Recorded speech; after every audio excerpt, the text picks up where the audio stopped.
दोस्तों आज मैं बताऊंगा सीना बोरा मर्डर केस के बारे में। ये घटना घटी थी 24 अप्रैल 2012 में। इस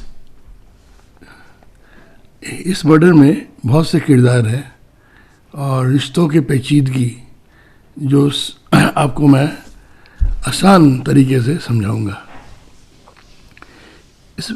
पहला नाम आता है सीना बोरा, जिसका मर्डर हुआ था 2012 24 अप्रैल। उसके बाद इंद्राणी मुखर्जी के साथ उसका क्या रिश्ता है, बहन या बेटी। फिर आता है पीटर मुखर्जी, जो इंद्राणी मुखर्जी का हस्बैंड। फिर नाम आता है राहुल मुखर्जी, जो इसका पीटर मुखर्जी का बेटा पहली शादी से। फिर एक और नाम आता है संजीव खन्ना, जो इंद्राणी मुखर्जी का एक्स हस्बैंड, यानी तीसरा हस्बैंड। और फिर आता है सिद्धार्थ दास, सीना मुखर्जी का सेकंड हस्बैंड। तो इसके बाद करीब तीन साल तक किसी को सीना बोरा का कोई नामो निशान नहीं था, किसी को नहीं, कोई खबर नहीं थी। तो फिर जून 2015 में एक गुमनाम फ़ोन आता है पुलिस कमिश्नर राकेश मारिया के पास।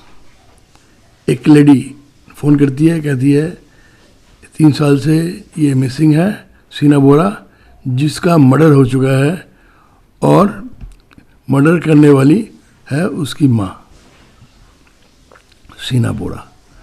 तो ये खबर आते ही राकेश मारिया, जो 26/11 की जांच जिसने की थी और 96 ब्लास्ट में भी जिसने संजय दत्त का इंटरव्यू लिया था, और एक फिल्म भी बनी थी जिसमें दिखाया जाता है कि एक पुलिस ऑफिसर ने उसको थप्पड़ मारा था। ये थप्पड़ मारने वाला ये राकेश मारिया ही था। तो राकेश मारिया उसके पास खबर आते ही उसको मालूम पड़ गया, सनसनी फैल गई, क्योंकि इंद्राणी मुखर्जी का मतलब है पीटर मुखर्जी, जो स्टार टीवी का सीईओ था और एक मीडिया टाइकून के नाम से जाना जाता था। काफ़ी बड़े लोग, बड़ा नाम। तो इनके ऊपर हाथ देने से पहले पुख्ता सबूत होना चाहिए। तो उसने फिर अपनी टीम, जिसमें दिनेश कदम, जो 26/11 के इन्वेस्टिगेशन में था, और उसकी टीम उनसे कहा कि आप चुपचाप इसकी इन्वेस्टिगेशन कीजिए, तहकीकात कीजिए, और किसी को खाने का नाम मालूम हो, क्योंकि ये बहुत सेंसिटिव केस है। तो ये उसकी इंद्राणी मुखर्जी की बहन, उसका मर्डर हो चुका है, क्योंकि सब उसको बहन के नाम से जानते थे, और उसको 3 साल से ये मिसिंग है, और खबर आई है कि उसकी माँ ने उसका कत्ल किया है। और ये भी कहा गया कि अगर इंद्राणी मुखर्जी से कुछ पूछताछ मत करो, अगर, क्योंकि वो तो अभी फॉरेन में है, उसको मालूम पड़े तो पुलिस खोज कर रही है इसकी, तो वो लौटेगी नहीं। तो जून, जुलाई, अगस्त तक वो लोग करते रहे। फिर तो मालूम पड़ा कि उसका इंद्राणी मुखर्जी का एक ड्राइवर, जिसका नाम श्यामबर राय, वो 3 साल पहले उसके अंडर काम करती थी और उसने उसको नौकरी छोड़ दी थी। तो उस ड्राइवर को ये लोग से इंटरव्यू लेते हैं, उसको बुलाते हैं। तो और फिर ड्राइवर से कहा कि उसको उसके छोटे मोटे केस में वो था, इन्वॉल्व था, तो उसके एक कट्टा उसके भी पाया गया था।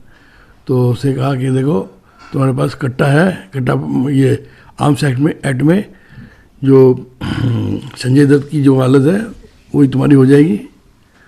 और अगर संजय दत्त तो निकल आया था लेकिन तुम निकल नहीं पाओगे। तब वो अपने तरीके से जैसे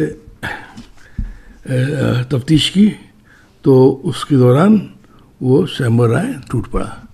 तो उसने कहा कि हाँ 3 साल पहले की बात है, सीना बोरा ने सीना बोरा को इंद्राणी मुखर्जी और उसका एक्स हस्बैंड संजीव, ये लोग इनका मर्डर किया था गला घोट के, और फिर रायगढ़ के जंगल में उनको दफना दिया गया था। अब फिर उसको लेके पुलिस पहुंचती है रायगढ़ जंगल में। वहाँ जाके फिर वहाँ खुदाई करते हैं और लाश मिलती है। आज तो काफ़ी अरसा हो चुका था, 3 साल, तो लाश तो नहीं, मतलब कुछ हड्डियाँ वगैरह मिलती हैं, कंकाल मिलती है, आधी कंकाल। और फिर उस एरिया रायगढ़ पुलिस स्टेशन में जैसे पूछताछ करते हैं, उन्होंने कहा हाँ 3 साल पहले आज जली लाश मिली थी। फिर किसी ने उसका क्लेम नहीं किया, तो उसका हमने उसका सत्कार कर दिया। यानी जो वो लोग जैसे करते हैं अनक्लेम्ड, यानी कि बॉडी, यानी कि लावारिश लाश को वो जैसे जलाते हैं उस तरह से जला दिया था। अब फिर उसने कहा, पुलिस ने कहा कि ये तो अब ये तो पुख्ता सबूत चाहिए, क्योंकि इतने बड़े आदमियों के हाथ लगाने से पहले और सॉलिड प्रूफ चाहिए। तो उन्होंने इनका इसकी इसका जो बयान है, जो इकबालिया बयान जो है, और ये कंगाली काफ़ी नहीं है, तो उन्होंने उनकी कॉल रिकॉर्ड का मुआयना तफ्तीश की। कॉल रिकॉर्ड इंद्राणी मुखर्जी, सीना बोरा और संजीव खन्ना, 24 अप्रैल 2012 इस तारीख को कॉल रिकॉर्ड का लोकेशन देखा गया। तो ये पाया गया कि तीनों का कॉल लोकेशन सेम है। शाम को बांद्रा से ये लोग चलते हैं साथ साथ और रायगढ़ के जंगल तक फिर और वापस आते हैं। तो ये सबूत मिलने के बाद, पुख्ता सबूत मिलने के बाद, राकेश मड़िया ने इंद्राणी मुखर्जी, तब तक इंद्राणी मुखर्जी वापस लौट आई थी फॉरेन से, उसको अरेस्ट करती है पुलिस और एफआईआर में मर्डर एंड किडनैपिंग का चार्ज लगता है। तो इंद्राणी मुखर्जी और संजीव खन्ना और श्यामवर राय, इन तीनों को अरेस्ट करते हैं इसके मर्डर एंड किडनैपिंग के केस में। अगले दिन हेडलाइन बनती है, क्योंकि ये बहुत काफ़ी मीडिया टाइप पीटर मुखर्जी की बीवी का केस था। तो फिर मीडिया वाले भी आ जाते हैं और फिर हंगामा शुरू हो जाता है पूरा। फिर कई बार पीटर मुखर्जी को इंटरव्यू किया जाता है। तो इससे पीटर मुखर्जी को फिर अरेस्ट नहीं करते राकेश मड़िया, ये लोग, क्योंकि कोई उसके खिलाफ पुख्ता सबूत नहीं था, वो मर्डर में इन्वॉल्व था या नहीं।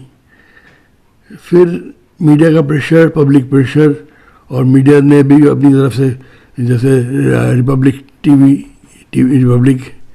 उन्होंने फिर उसके सीना बोरा का भाई जो मिखाइल बोरा, उसका इंटरव्यू लेते हैं। ये लोग पहुंच जाते हैं, असम पहुंचते हैं, क्योंकि रिपब्लिक टीवी के जो चीफ गोस्वामी, तो अर्णब गोस्वामी, वो भी असम से हैं। तो वो लोग, उसको मालूम पड़ता है कि सीना बोरा कौन है उसका।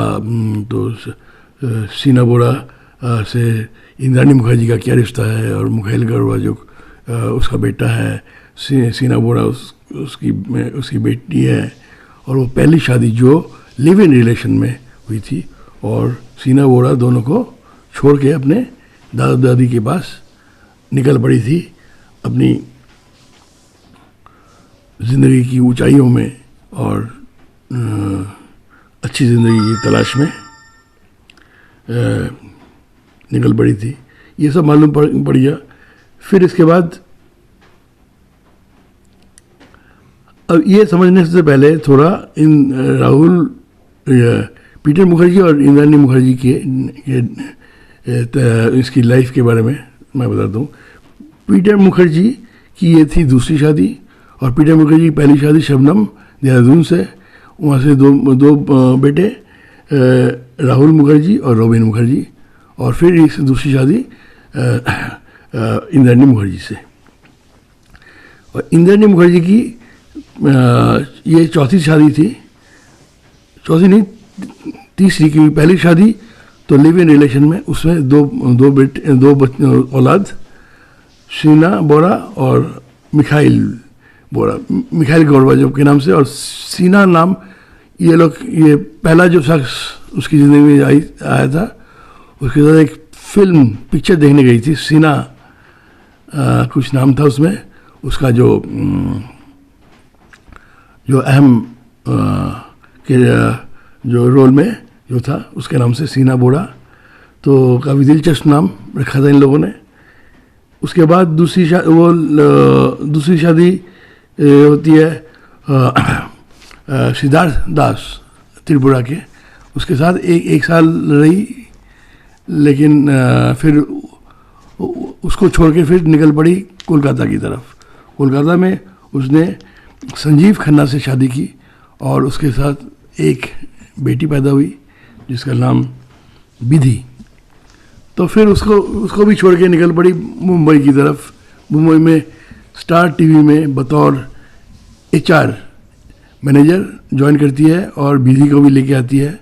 और फिर यहाँ पे इस दौरान, क्योंकि स्टार टीवी के CEO पीटर मुखर्जी था, तो दोनों की मुलाकात होती है वहाँ पे, और दोनों की नज़दीकियाँ बढ़ती है और इश्क होता है। फिर 2002 में उसकी शादी होती है। तो 2002 में उस वक्त पीटर मुखर्जी की उम्र थी 46 साल और इंद्राणी मुखर्जी की 30 साल। तो फिर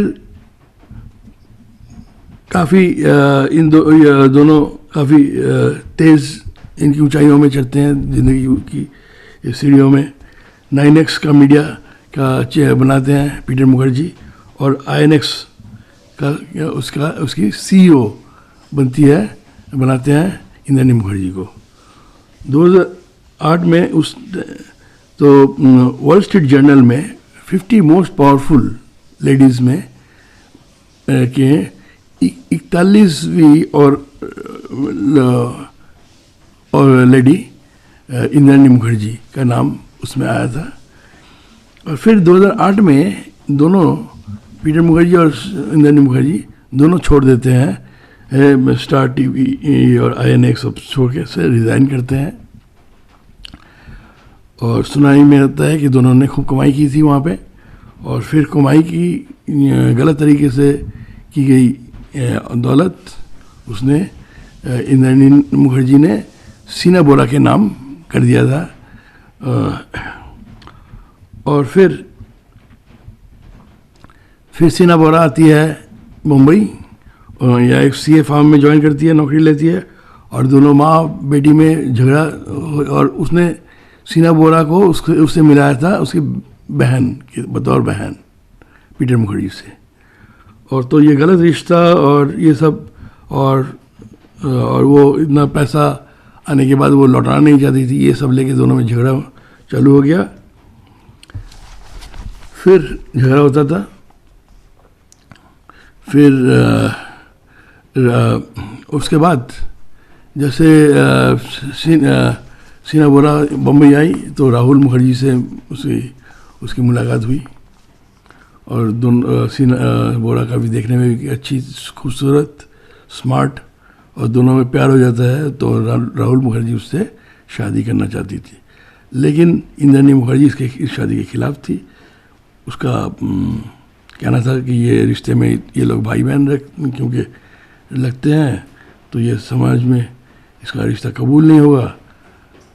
दूसरी बात है, ये उसके पास जो पैसा रखा गया था वो लौटा नहीं रही थी, इसलिए इसके क्योंकि अगर इनकी शादी होती है तो पीटर मुखर्जी की सारी दौलत, तमाम दौलत और उसका दिया गया पैसा सब राहुल मुखर्जी और सीना बोरा के नाम हो जाएंगे और उसके वो सारी जगह से हाथ धो बैठेगी।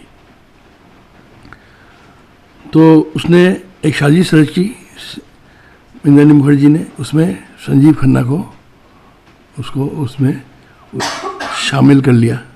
उसने कहा कि देखो इसके पास ये अगर शादी करते हैं तो सारी दौलत सीना बोरा के नाम हो जाएगी और ये इसके अगर रास्ते से हटा दिया तो तुम्हारी बेटी के नाम आ जाएगी ये सारी दौलत, और तुम्हारी बेटी मतलब तुम्हारे पास आएगी। तो ये संजीव खन्ना वो भी तैयार हो गया इस साजिश में, तो सीना बोरा को रास्ते से हटाने के लिए। तो 24 अप्रैल 2012 को ये लोग इंद्राणी मुखर्जी सीना बोरा को बुलाती है। उसने कहा तुम आओ, राहुल से तुम्हारी शादी का रिश्ता पक्का करते हैं और तुम आओ मिलने आओ। तो बांद्रा में एक जगह बताया, तो तय जगह में वो आई। तो आते गाड़ी में ड्राइवर सांबर राय और आगे की सीट में संजीव खन्ना और पीछे इंद्राणी मुखर्जी और सीना बोरा। वो आते ही थोड़ी दूर बाद जाके उसको बिस्लरी पानी पिलाती है जिसमें बेहोशी की दवा मिलाई हुई थी। वो पानी पीते ही वो बेहोशी में आ गई, बेहोश हो गई आधा मिनट। फिर गाड़ी रोक के संजीव खन्ना पीछे आते हैं और एक सुनसान जगह में गाड़ी रोक के सांबर राय आगे से पाँव पकड़ता है और ये दोनों उसको गला घोटते हैं और फिर उसकी मौत हो जाती है। फिर तब तक अंधेरा हुआ नहीं था, तो ये लोग तय करते हैं कि इन तीनों को लाश को अपने मकान में हवेली बंगला में लेके जाते हैं। तो बांद्रा में ले गए और दो साइड में, एक साइड में संजीव खन्ना, दूसरी साइड में इंद्राणी मुखर्जी और बीच में सीना बोरा। और लाश को इस तरह से ऐसे जैसे बेहोश है या सो रही है। तो फिर लेके बांद्रा तक जाके बॉडी को गाड़ी में रख के अंधेरे का इंतज़ार करते हैं। जैसे ही रात हो गई, अंधेरा हो गया, फिर वहाँ से 103 किलोमीटर रायगढ़ की तरफ रवाना होते हैं। उसी तरह बॉडी को बीच में रख के, दोनों के बीच में रख के, जैसे वो सो रही है सीना बोरा। और एक कैन पेट्रोल भी ले लेते हैं। सुनसान जगह देख के सीना बोरा को उतार के वहाँ पे आग लगा देते हैं और एक गड्ढा खोद के वहाँ पे उसको दफना दिया जाता है। अंधेरे में अच्छी तरह पूरी तरह दफनाते नहीं हैं, तो आधा शरीर या बाहर होता है और फिर वो वहाँ से चले आते हैं। और राहुल इस तरह, क्योंकि राहुल का उससे प्यार था, राहुल फ़ोन करता रहता था, तो उसका फ़ोन, सीना बोरा का फ़ोन वो आ रहा था क्या, बंद आ रहा था, यानी स्विच ऑफ आ रहा था। तो उसने इंद्राणी मुखर्जी से पूछा, उसने कहा, इंद्राणी मुखर्जी कहा वो तो चली गई है यूएस से। तो राहुल कहता कैसे जा सकती है, वो तो उसका पासपोर्ट तो मेरे पास है। उसने कहा नहीं, उसके पास डुप्लीकेट पासपोर्ट्स के ज़रिए था, उससे वो चली गई है। तो उसको शक हुआ, फिर उसने खार पुलिस स्टेशन में मिसिंग डायरी लिखाई। पुलिस वाले ने कहा नहीं, देखो ना जैसे जो होता है मिसिंग डायरी में, पुलिस वाला ज़्यादा तवज्जो देते नहीं है। तो उसने कहा थोड़ा इंतज़ार करो, होगी यहाँ कहीं। फिर कुछ देर बाद फिर जाता है पुलिस स्टेशन। इस दौरान पुलिस वालों ने इंद्राणी मुखर्जी से बात करते हैं। उसने कहा वो तो यूएस से चली गई है, तो पुलिस वाले कहता है वो तो यूएसए में है, तो फिक्र मत करो, आ जाएगी। तो इसी दौरान फिर अचानक सीना बोरा का मोबाइल ऑन होता है और उसमें मैसेज करती है कि मैं यूएसए में हूँ, मुझे भूल जाओ, हमारा रिश्ता ख़त्म या समझ लो। और मेरा रेजिग्नेशन लेटर उसका वो भी देती है उसी में। और ये अगर मेरे ऑफिस वालों के पास मैंने भेजा है, अगर नहीं मिला तो इसका स्कैन कॉपी एक प्रिंट लेके उनको पहुंचा देना। तो उसने सोचा होगा कि जैसे उसने कहा है तो हो सकता है यूएसए में है, तो वो भी चुपचाप हो गया। तो 3 साल तक किसी को कोई मालूम नहीं था। तो क्या आया जून के महीने में 2015 में जो गुमनाम फ़ोन पुलिस कमिश्नर के पास राकेश मारिया के पास आता है, फिर चालू होता है तफ्तीश। पुलिस और तफ्तीश के बाद फिर पुलिस वाले रायगढ़ से उसका खुदाई करते हैं शाम्बर को लेके जाके, और वहाँ से आधी कंकाल मिलती है। कंकाल तो फिर समेटती है और फिर पुलिस फिर रायगढ़ पुलिस स्टेशन में से पूछती है। रायगढ़ पुलिस वाले कहते हैं हाँ एक आध जली लाश मिली थी, उसका कोई मिसिंग डायरी नहीं थी, कोई लावारिश लाश समझने हमने उसका ठिकाना लगा दिया। तो पुलिस वाले जो करते हैं लावारिश लाश से। तो फिर मीडिया वालों ने भी अपनी तरफ से तहकीकात चालू की और फिर मालूम पड़ा, जैसे रिपब्लिक टीवी मिखाइल बोरा का इंटरव्यू टेलीकास्ट किया और असम की, क्योंकि अर्नब मुखर्जी असम से है, असम में रिपोर्टर पहुंचते हैं, तो मालूम पड़ा वो एक इंद्राणी मुखर्जी एक मामूली परिवार से थी और वो 3 साल वहाँ पे पड़ोस में 3 साल एक शख्स से उससे प्यार होता है और दोनों काफ़ी मोटर बाइक में घुमा करते थे और 3 साल और एक साथ रहे और उससे 2 बच्चे, उसकी 2 औलाद, सीना बोरा और मिखाइल गोरबाचोव के नाम से। और सीना एक पिक्चर देखने गए थे दोनों साथ, तो वहाँ से नाम चुना था। तो इसी तरह फिर इसके बाद उसको छोड़ के फिर सिद्धार्थ दास त्रिपुरा के उससे शादी की। फिर वहाँ से फिर और भी उसको ऊंचाई में स्टेटस चाहिए था, उसका पैसा चाहिए था, वो कोलकाता पहुँचा और संजीव खन्ना से शादी की और फिर उनका एक और औलाद विधि। फिर संजीव खन्ना को भी छोड़ के विधि को लेके मुंबई पहुँचती है बतौर HR मैनेजर स्टार टीवी में। फिर वहाँ पे पीटर मुखर्जी से उसकी मुलाकात होती है और फिर शादी। अब पुलिस वाले फिर ये केस फिर CBI के पास जाता है और इंद्राणी मुखर्जी, श्यामवर राय और संजीव खन्ना तीनों अरेस्ट होते हैं और FIR में जैसे कहा था किडनैपिंग एंड मर्डर का चार्ज लगा था। और पुलिस वाले एक इसमें मनी लॉन्ड्रिंग का भी एंगल देख रहे हैं। और फिर पीटर मुखर्जी शुरू में लग रहा था वो निकल जाएगा क्योंकि उसका डायरेक्ट इन्वॉल्वमेंट नहीं था, लेकिन CBI ने साबित किया पीटर मुखर्जी, उसको पूरी जानकारी थी और उसको भी अरेस्ट किया गया और सारे चार्ज उसके ऊपर भी लग गया।